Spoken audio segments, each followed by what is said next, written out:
Notnerd Podcast, Episode 218, New Fix for Netflix.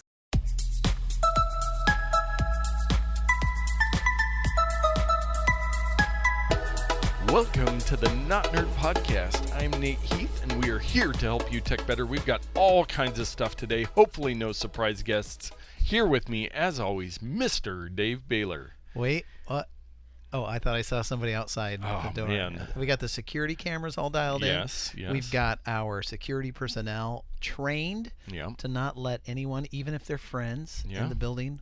We've got the big on-air light. It was the lights were burned out. We've replaced those. And so I think in our nice mahogany-lined studio is secure and locked down, and we're ready to record today. Yes, we don't have the sharks with lasers yet. No. But those are coming. We're working on that. We got to get the moat built first. So. Yeah, well, some follow-up. Last week we were just talking about Seattle's trying this app for elections. They're going to do online elections. We recorded on Monday, and some of you who follow the news closely might realize that later on that day was the Great Iowa Caucus of 2020. And if I know anything, it's that nobody knows what a caucus does. Oh, jeez. So look it up on Wikipedia, but it's like a voting thing for the Democratic National Committee or whatever it is. Yes. They had them for both the Democrats and the Republicans.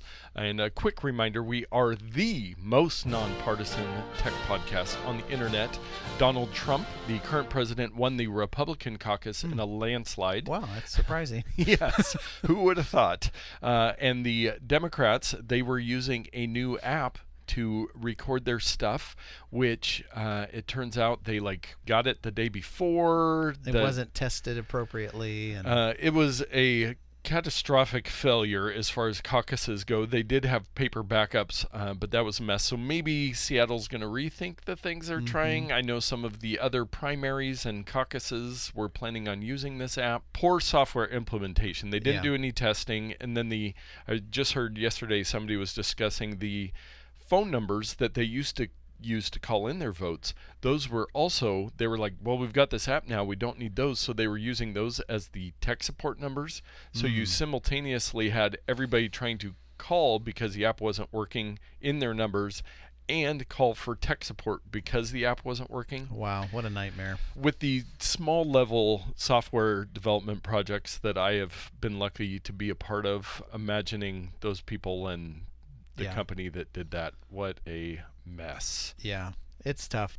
Developing and implementing software is hard. Yeah. It is not easy. No. And this is evidence of that. Yes. You mentioned your new Bluetooth scale, and I was like, Eufy, I know I have something Eufy. Well, my previous, or Chelsea's pick of the week, the Eufy robot vacuum we have. So Eufy, it is a great brand. It's part of it is Anker, right? Yeah, Anker is the brand. It's kind of their home brand. Anker makes a lot of batteries and cables and connections. If I had to guess, they probably partnered with somebody. Yes, purchased them out to be able to do some of the home stuff. So I just want to remind people of both of those great products. And Google's listening, Dave, because of course they are. Just last week we were talking about Apple Maps, and Tyler was here, and we were talking about all the improvements. I've started using it, but I think I've only navigated somewhere once in the last week, so I haven't gotten a lot of experience with it yet. On that one trip. Yes, but Google Maps is getting a redesign as well, and they are adding some new features. There's a lot of transit type stuff that they're adding in, a redesign of the look and feel, but they are also adding some features. So this is one of those things we talk about a lot. We love competition. Yep. 5 years ago, whenever it was when Apple Maps came out, everybody's like, this is a mess. It's not worth it.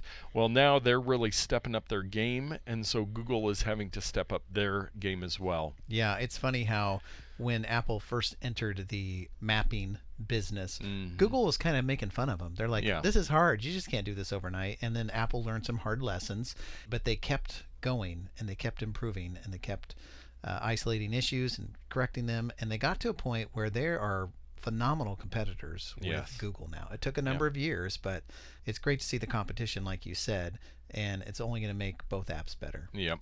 They're expanding its live view augmented reality, where you can kind of have the video up, but it does overlays of things, which I think could be a big advantage for, you're driving in your car, you can actually see where you're going, that kind of stuff. So yeah, Google Maps, that's going to be, looks like rolling out this spring. So thank you, Apple, for creating a competitor to Google Maps. You might be going, oh, well, Waze is a competitor. Well, guess who owns Waze? Google. Podcasts. We like podcasts. I've heard of those. You like podcasts, at least this one, because you're listening to it right now, or maybe you don't like it and you're still listening. I've got plenty of those podcasts. Your spouse is forcing you to listen to it. Overcast, which is your podcast app of choice, I believe, they are getting a new, or Marco, the developer, has created a completely new Voice Boost 2 engine. So he, with Overcast, created his own audio engine with this voice boost to kind of equalize things, make things sound more even and better. And he has a way too lengthy blog post describing everything of the clipping, the distortion, all these algorithms, everything that he did to improve this. But Overcast, you're using the free version, I am, correct? Yeah. That you can get some extra features. I'm using Pocket Casts pretty much because of the few video podcasts. So I would probably recommend either use Pocket Cast or Overcast. Overcast is only iOS. Yeah. I think there's maybe a web player too, but Pocket Cast is multi-platform. I'm just looking through this long article, and it says, and it runs at less than 1% CPU usage on an iPhone SE. So he does amazing things with this app, and others have copied many of his features, some of the silence, skipping, and that kind of thing. Marco's one of those developers that I really idolize because he does everything he can do to optimize the software engine, the experience, the user interface, all that stuff is highly optimized, and he's not lazy about any of that stuff. Yes. It's also got a feature I've seen elsewhere of skipping intros and outros, where you can do a per podcast setting to skip a given number of seconds. So like if you really don't like our intro, you could skip the first 15 seconds, or if you don't like Joe Rogan's intro and ad section, you could skip the first 8 minutes and then get to the interview. And like the Verge podcast, it's kind of a moving target, but they've started inserting pre-roll ads and all their stuff, and then we talked about this before, where the ads just get bigger and bigger and bigger, and pretty soon it's 90% ads and then 2% content. So the Vergecast is quickly becoming that. Yes, I would agree. Another podcast news, we've talked about Spotify, and they were buying up Gimlet Media, and they're trying to do all these premium podcasts. Well, they are in the process of buying Bill Simmons, his Ringer podcast business. Okay. And is it just one podcast, or is it like a network of podcasts? Network. So Bill Simmons, he was a sportscaster, and he had some sports podcasts, but they do a lot of sports, pop culture. They've got a huge bunch of employees, big network with all these different podcasts. So he is going to get a nice paycheck, but I believe he's also staying on with Spotify. So this is one of these things in podcasts where we're really going to see, do they put all of his stuff behind premium? Like again, much like the ads, the user experience. I think there are so many podcasts out there. Podcasters, be aware of the user experience, because if people have options, like 750,000 options, if you start making it tough or start making a bad experience, man. Well, I'm going to call it now the Spotify podcast experience. Is going to be free podcasts full of ads, terrible user experience to push customers to a paid tier where there is not no ads, but limited ads. Limited ads. Oh, yes. And the limited ads will get bigger and bigger and bigger, and there will be a super premium for even fewer ads. So, I don't know if you saw this, and we've talked about Tesla many times, and we've talked about stocks many times, and our limited knowledge, and that you should never take advice. But I don't know if you saw that the Tesla stock has gone insane. Do I know? Because last April, I bought one share of Tesla stock, I think for like $66 or something like that. And it's now like triple that. It's great. Yeah. It's great. Yeah, no, it looks like it is up almost $900 per share, and people are kind of trying to wonder why it has just skyrocketed over the last couple of weeks, because people do have some hesitations on, Tesla, and are they actually going to be able to do this stuff? They talk a good game, so it might be a bubble, might be here to stay, but Tesla stock has gone insane. Just to follow up, I think that the purchase was through Stash. I bought a portion of a yes. So to correct what I said, I purchased the Tesla stock through my Stash app, which we've talked about before, where you can buy partial shares. Yes. And at the time, I invested $25. Okay. And now the value is at $63. Wow. It was up like 66. I think it went down a little bit. Yeah. So just in less than a year, I invested $25. So the Tesla stock is crazy. Yeah. And of course, nobody can predict these things. No. If you could go back in time, you could be a billionaire. Yeah. But I think part of the reason Tesla's stock is as high as it is because Google has been interested in perhaps purchasing. I'm not sure it's for sale. Yeah. But for investors, they like stuff like that, Yeah. and so the price went way up. Interesting. Speaking of not going up, I found a report that suggests, and we might have even had an article like this previously, that shopping via smart speakers is not taking off. What? Report suggests. I think I mentioned last fall there was a promotion to purchase some smart plugs via your Amazon Echo. Oh yeah. But you had to do it through, you couldn't just buy it on their website. You had to do it through the app. And it took me several times, but I finally got it to work.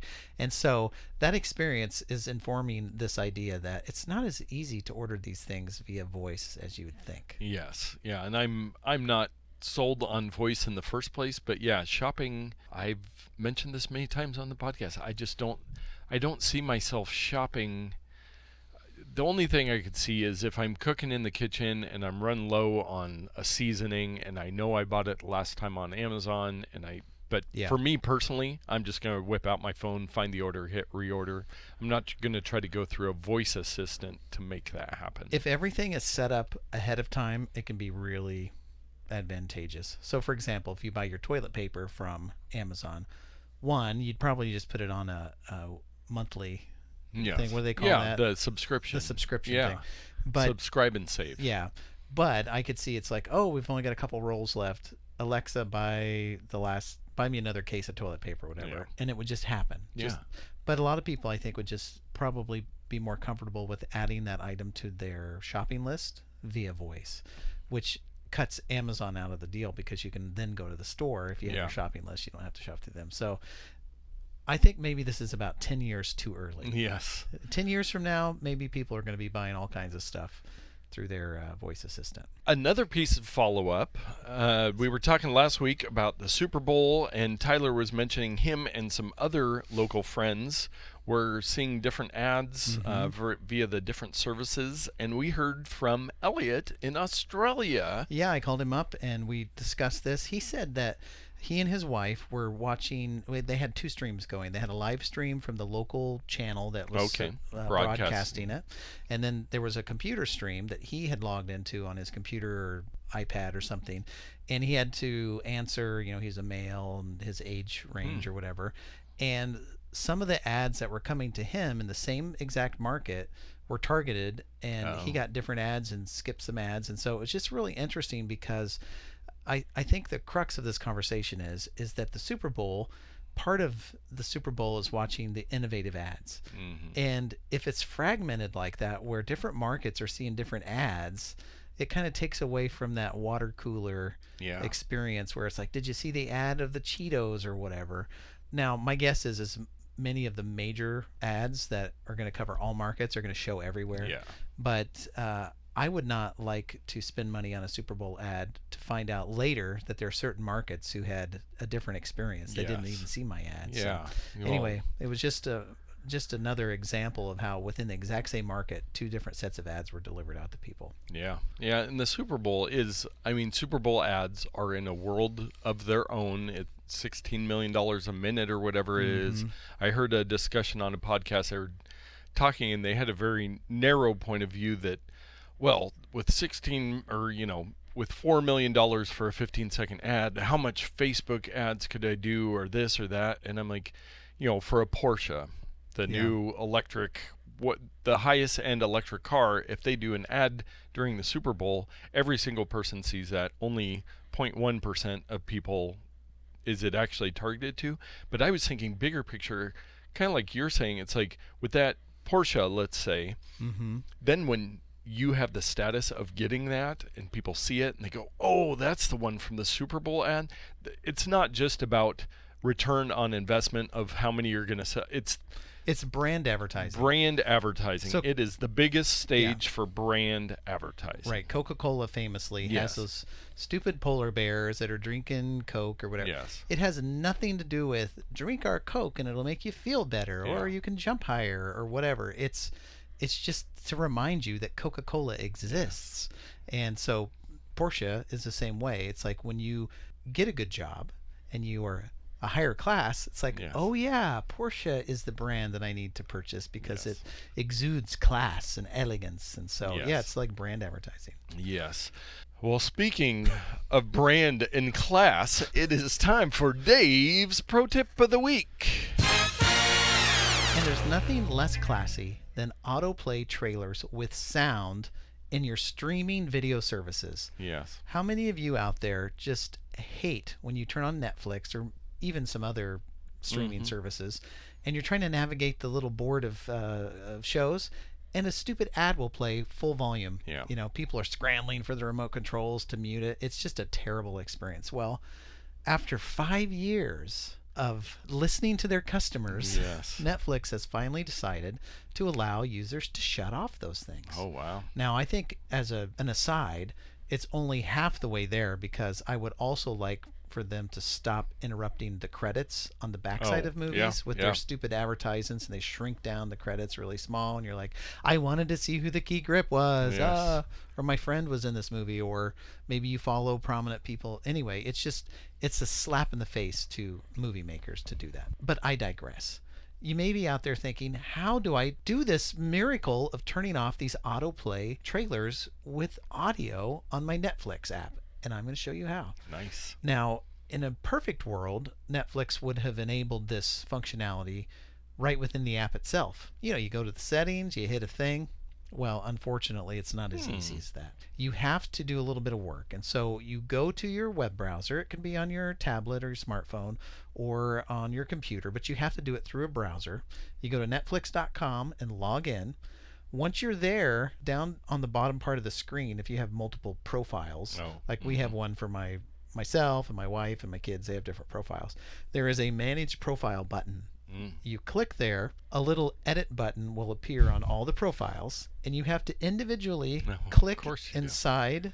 Like we have a family profile, you would click there. You would find a little checkbox, and you would uncheck the autoplay preview while browsing on all devices checkbox. And I would recommend while you're there to also uncheck the autoplay next episode in a series on all devices. Now, a lot of people love to just watch episode after episode after episode and to binge watch this stuff. I have outlawed it in my house. Wow. If my kids want to binge watch without interacting with the remote, then they have to pay for their own service. So on all of the accounts, I have gone in and turned off both of these check boxes. Now, the reasoning is my son could sit there and watch The Simpsons, and 14 episodes will go by because he never has to touch anything. Doesn't have to do anything. And I'm like, how many shows did you watch? You know, I don't know, 6 or I'm just like, no, we're not having this. And so that little bit of inconvenience of having to get the remote, to scroll down, to click next, gives the opportunity to go, oh, I was supposed to take out the trash, or it's time for school, or whatever it is. So I would recommend turning both of those off just for good mental hygiene. Yes. So that's how you do it. It's relatively simple, but it's not as convenient as just doing it within the application. Very nice. Well, let's move on to our takes of the week. We try not to talk about too much future software stuff. Like earlier I mentioned the Google Maps stuff, but that was related to last week. But there's some new things coming from Apple that I think are going to be pretty cool. This first one might convince me to upgrade my car in some way to be able to get this. A new car key feature shows up in the iOS betas, and what this would be is it would allow you to unlock, lock, start your car if compatible with your phone, so you wouldn't even need to interact with your phone. You just walk up to your car, much like you have a key fob. So there's those expensive $200 key fobs yes. that you can remote start or unlock your car, and so it would replace that basically. Yeah, that would be. I would really like that. I love my smart door lock at home because it's that same thing. I just pull in the driveway, my phone, they talk, unlocks the front door. I drive away, it locks the front door. That's very handy. And my car is pretty old, but at some point I'm going to have to get a new car, and I think if this car key is as cool as it sounds, I will have to go for that. This isn't something you could retrofit into your current car. You'd probably have to buy a new car. Probably, and we'll see what it's compatible. If it's only Porsche, I'll have to wait another year to save up for that, right? You're in the different class. But back to the key fob thing, I feel sometimes like a Superman, like I have powers. Someone's standing at my car waiting to get in, and it is unresponsive until I'm in the little zone. Nice. And then they can unlock the car. It's so great. Yeah. And there's some references that, much like home stuff, you could give somebody permission to use their phone and all of that stuff. That'd be neat to say, hey, my kid needs to use the car, but I have the key fob in my pocket. Yes. Then maybe they could use their phone to get in and start the car. Put a limit on it that it cuts off at 11 p.m. at their curfew. So if they're out past curfew, the car just shuts down and they're stuck somewhere. That sounds safe. Yeah, perfect. On interstate. Yes. Another thing that can be very exciting is that there's some new signs in Xcode, which is what you use to develop apps, where you could do universal purchases. Now, Dave, I know this has been something for you. You buy an app on your iOS device, and you can usually share it with, between your iPhone and your iPad, but then you get to your Mac, and then you maybe have to buy it again or jump through hoops or all this stuff. This would allow developers to say, hey, you pay, $50, you get this on all your devices, and having that cross compatibility, which would be very cool. Yeah, that'd be really neat. Let's say I purchased Dark Sky on my phone to do weather stuff. Yes. It's generally always available for iPad because they've kind of worked out that universal app. Lot of that stuff's gotten fixed. But then it's available on my watch, and maybe it's available on my Apple TV at home, and when I am at work, there's a little toolbar, and so I buy the app once and I can use it in a variety of places. This is something that's really exciting. Yes. Well, a little drone talk. We have not brought up the coronavirus over in China, but China has deployed drones to scold citizens about coronavirus. Like if they're not wearing masks and things, they have these drones flying around where they can just yell at them via drone, which is a pretty amazing use of drones. And would also be pretty frightening if you're walking down the street in a drone. But I would also say there's other frightening things that happen in China, so this might be the least of those. But it makes sense. You don't have to send people out and risk their exposure. Just use a drone and yell at them. Well, the poor drones are going to get the virus. Oh, true. I forgot about that. There's a great video on this link that you did of this older lady who's walking around looking at this thing and just looking bewildered, like, how do I get away from this? Yes. But it was telling her, you need to put your mask on. You're not wearing your mask. I'm not sure this is a great idea, and China continues to kind of be the hotbed of this dystopian future that we read about in science fiction, where Big Brother is always watching. There are drones floating around the populace telling them to do things. Yes. How long before there's a machine gun taped onto that thing to really get them to get in line? Yes. So I'm not too thrilled about this, but it is yet another example of how drones can be used to do things. We can only hope this is the exception to the rule when there's a epidemic virus going on, that maybe that would be a good time to use the drones for this. And we don't need to talk about it much. I mean, it's pretty obvious, but I have a link I'll put in the show notes just about the effect of coronavirus on tech, because as you should know, China, a little bit of technology comes out of China, and Apple has had to shut down some of their stores, and I don't know if we mentioned that, so I'll put a link. And the manufacturers too. Yeah, the manufacturers of making things, and we are in Chinese New Year right now, which a couple weeks they take off, and so that has played into it, but they're really having to look at this continues to spread, or if the effect that it could have on all of this technology that we love so much.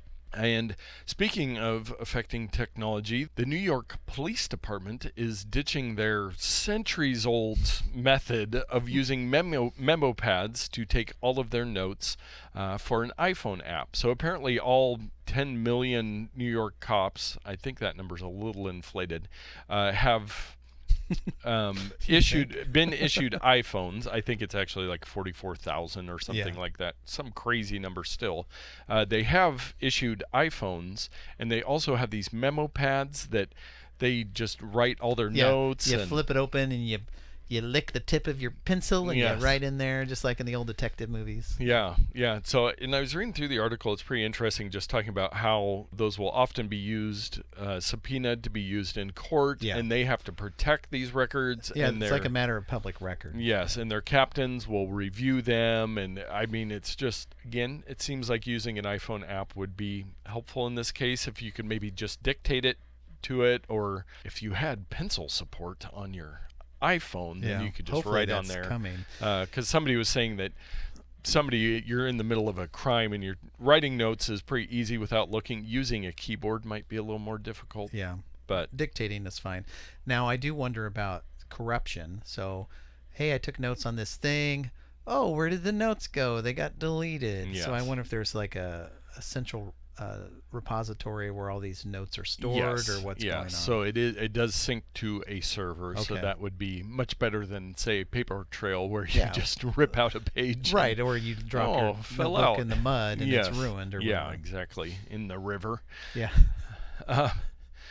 This last article, this goes back to our nonpartisanship and all of that, but there was an article I thought, because it was everywhere, that Amazon pays $0 in federal taxes and all of this stuff.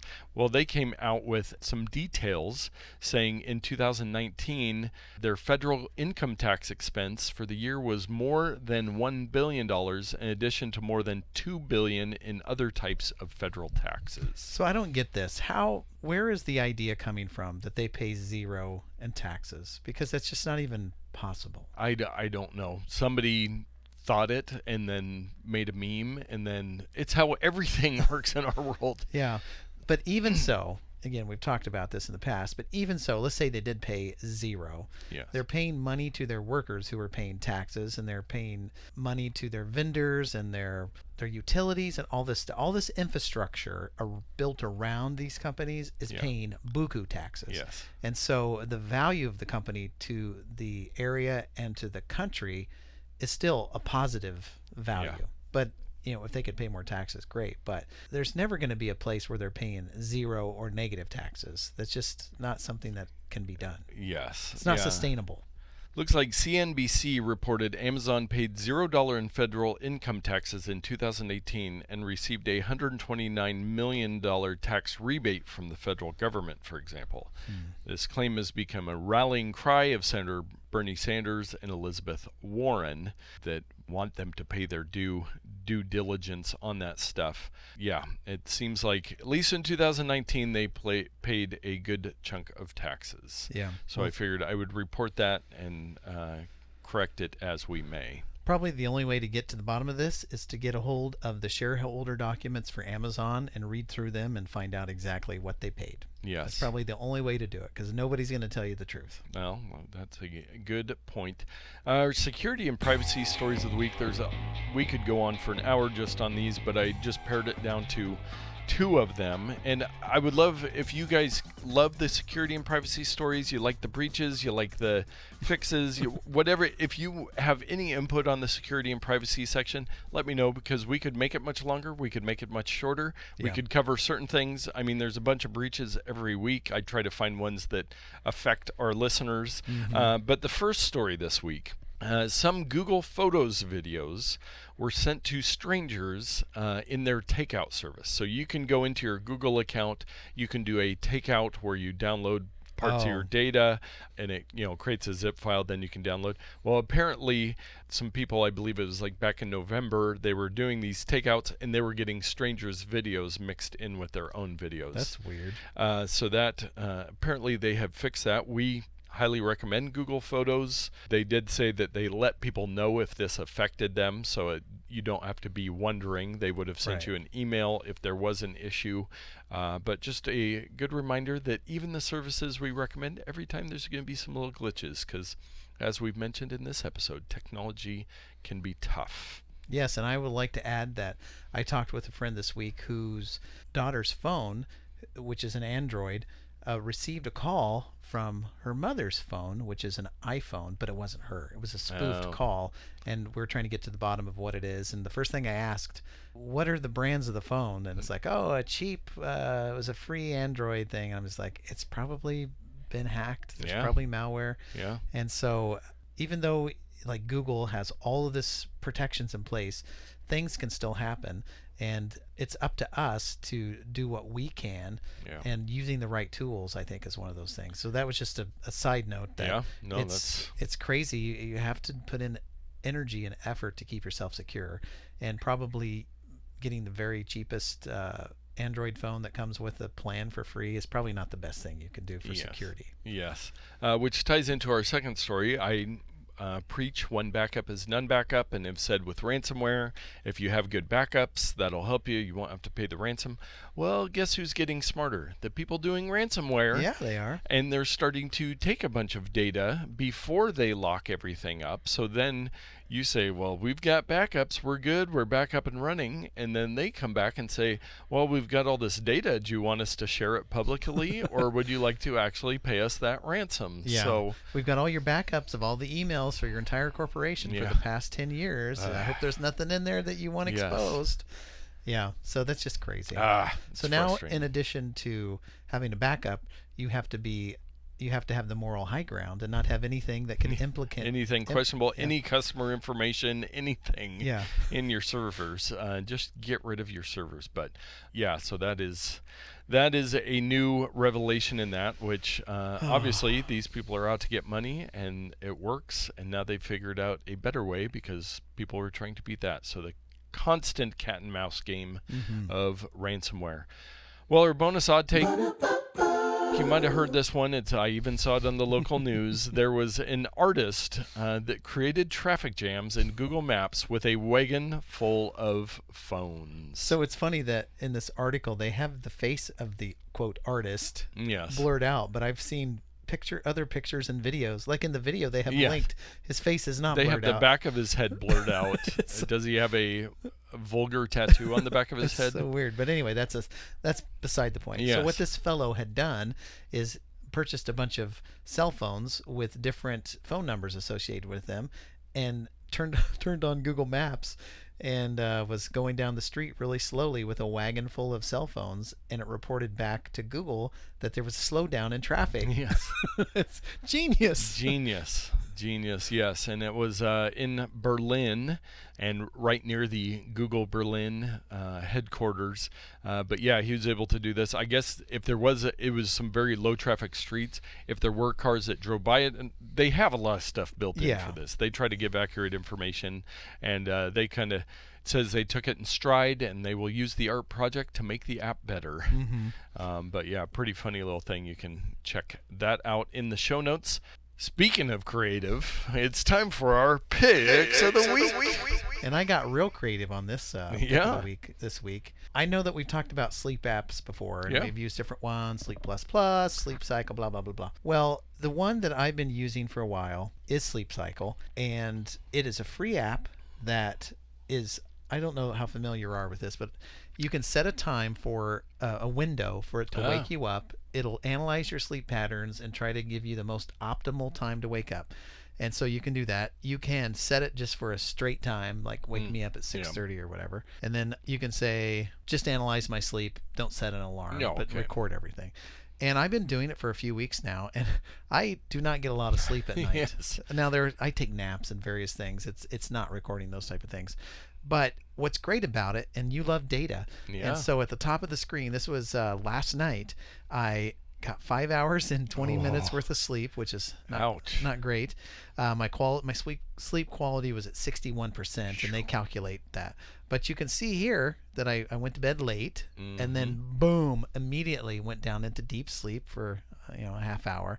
Then I went to normal sleep, And then I think I woke up to use the restroom because I'm old. Yes. And then I went way back down into deep sleep again. And then early in the morning, when like all the trash trucks are starting to wake up and the birds are chirping, I was half asleep, fell back asleep again, and then I woke up for the day. So anyway, you can analyze your entire night. In addition, it shows you your regularity of sleep, how long it took you from laying down in bed to actually fall asleep. It tells you when you went to sleep and woke up, of course. What's fun is it analyzes your snoring patterns as well. Nice. And it actually will record your snores. Oh, wow. So that you can prove that, yeah, I actually was snoring. Anyway, it's a lot of fun. You can look at statistics over time, sleep quality, what time you went to bed, what time you woke up over time, how much time you've spent in bed, sleep, deep sleep, all that stuff, what days you snored and how much you snored. And so for a free app, it is really robust. Yeah. And you think, well, how do they make money? Well, they make money there is a subscription. You can pay $30 a year to unlock other features. And one of the primary features is that it will upload and back up your data in the cloud on their own server so you don't lose anything. I think if I were to uninstall this app, the data would be gone. Anyway, it's really cool. It also brings in your heart rate. I have an Apple Watch, which records my heart rate, and the number of steps that I take during the day, and it pairs it all together so that you can start to build a profile on how different things. It incorporates the temperature outside. I mean, it's just incredible. Everything around you is considered to give you an accurate picture of what has affected your sleep patterns. For me, it's going to bed too late. Yes. But for some people, it might be air quality, or it might be you didn't do enough exercise the day before and you're not getting any sleep, or you're doing too much exercise, or whatever. You can start to correlate some things. So anyway, it's a great app. I highly recommend it. Nice. And then now, is that completely dependent on wearing the Apple Watch to bed for all of the data in there? It is not. You can set it next to your bed without the Apple Watch and still you wouldn't get the heart rate, of course, but you'd get the snoring. It can tell, I think, based on what it hears, how active you are and your breathing patterns, because you breathe differently when you're like in REM sleep and all these things. And so it still does a really good job, and it'll try to predict the best time to wake you up based on your breathing patterns and stuff. Nice. Well, I just downloaded it. I will be trying that out. My pick of the week is a service that I recently learned about because a friend of mine just got a job there. And it is a newer service called Books. Now, that is books with a V.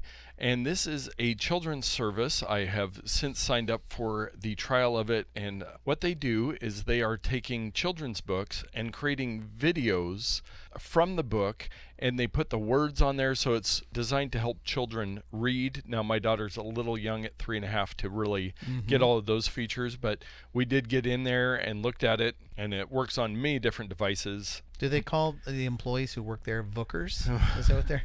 Probably. I'll have to ask him about that. But yeah, so it's a really cool service. It's only $5 a month. They've got a free month. It is designed to really have good quality books. There were some that we own that are in there that we found, so my daughter was excited about that. They've got one of the ones we were listening to, it's like Meryl Streep or somebody was reading it, and then they have the video matched up to it.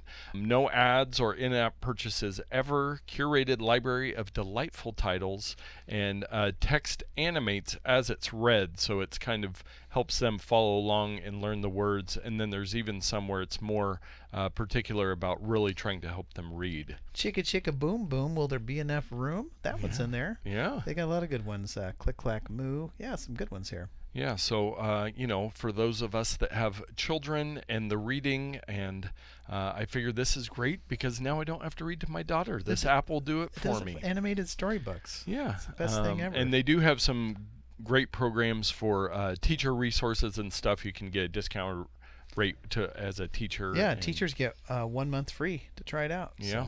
So check that out. Vooks, Vooks. Seems like from what my friend was saying, they are growing very quickly, and this is a very hot thing. And I've just been using it a few days, but it is very well done. I like how it works. And on to our Ramazon purchase of the week. And before I get to that, I am reminded that last week we talked about the $10 waffle maker. Yeah. That was listener Jared, as it usually is. And he bought it, and he sent me a picture. He's been making breakfast sandwiches every morning because it's a pretty small one. It's like a 6-inch thing, right? Yeah, so I think it's actually a 4-inch. Okay. And so what else is 4-inch? Like English muffin, buns, all of that stuff. So he's been using it to make for buns. So I actually ordered one of these too because we have the waffle maker, but they're kind of big. But this, just to make sandwiches and that kind of stuff with the chaffles, I am very excited. I got mine yesterday. I haven't had a chance to try it out yet. But yeah, that $10 one, that was Jared, and he sent me a picture. This week, this might have been Jared as well. Maybe.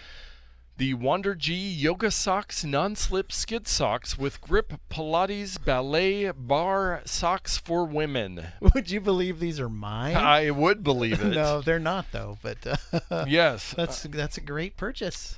So these are some yoga socks. They're non-slip. I'll show you a picture here, Dave. Every picture I've seen of women doing yoga, they don't wear any shoes. Yeah. They're let's see. Oh, they've got like a.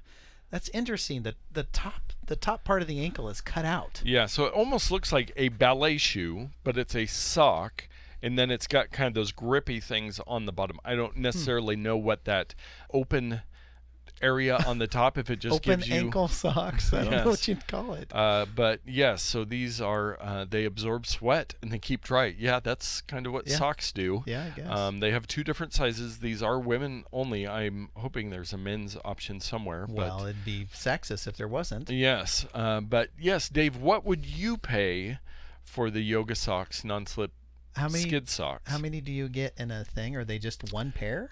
So it is 2 pairs in each package. They have a variety of colors, and there are 2 sizes. Yeah. I'm going to go with the smaller women's size here. Now, surprisingly, socks are an expensive item. You would think socks don't cost very much. But if you go to Fred Meyer or you go to Walmart or whatever, of course there's the super cheap ones, but if you get like the nice quality Hanes ones or whatever, they can be expensive. So for 2 pairs of a proprietary yoga sock with all of these features, and did you say it absorbs sweat too?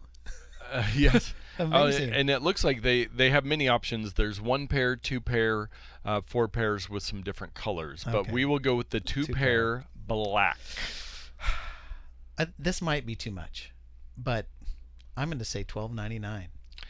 That is not too much. $13.99. Wow. Yeah. And see? if you go with the gray and black 2-pair combo, that one's $12.99. It ranges from $8.99 to the extra. 1 pair. Yeah, and the 4 pairs is it's all over the place on pricing here, but well, that's great. That sounds like just the right value. Yes. Then. So if this was you, let us know. Let us know how they're working out, and if we should look for versions that would fit our feet as well. I think I'm just going to use my regular socks. Yes. With that, we are going to wrap up this episode of the Notnerd podcast. We thank you so much for listening. We love hearing when you share it with a friend. That is a great way to grow this podcast, because then you can personally tell them, oh, you have a question about technology? Go join the Notnerd Facebook group. Listen to the podcast. You're going to learn something every week, and it just makes sense to share it with a friend, so they're asking you less tech questions. They'll be happier, healthier. They'll probably smile bigger. Yeah. They'll probably lose weight. Oh. Well, we have had the PDX Fast Foodie stuff. That's true. My no sugar, no grains. Yeah. There's so many benefits. So many benefits. The holistic cost just makes sense. So get out there and tech better.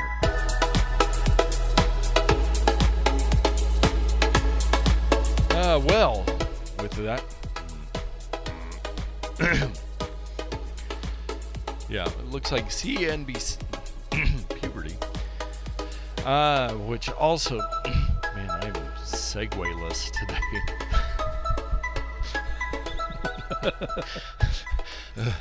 Hot dogs.